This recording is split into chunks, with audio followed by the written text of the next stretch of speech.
Evolution by Jerry Boyd. The currently accepted theory of the evolution of man rests on three major principles.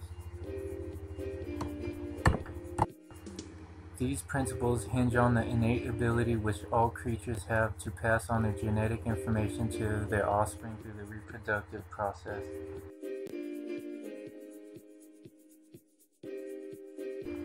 An alternative explanation for homology is a common designer.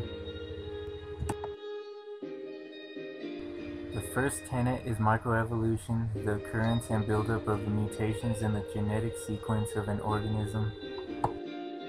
Mutations are predominantly random and can occur naturally through errors in the reproductive process, or through environmental impacts such as chemicals or radiation.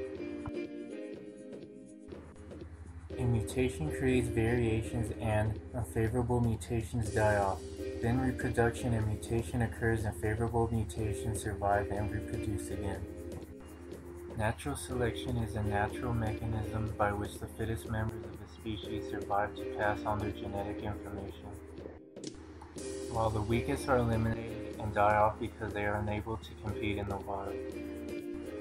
Natural selection is often termed survival of the fittest or elimination of the weakest. The third tenet is speciation, which occurs when members of a species mutate to the point where they are no longer able to breed with other members of the same species.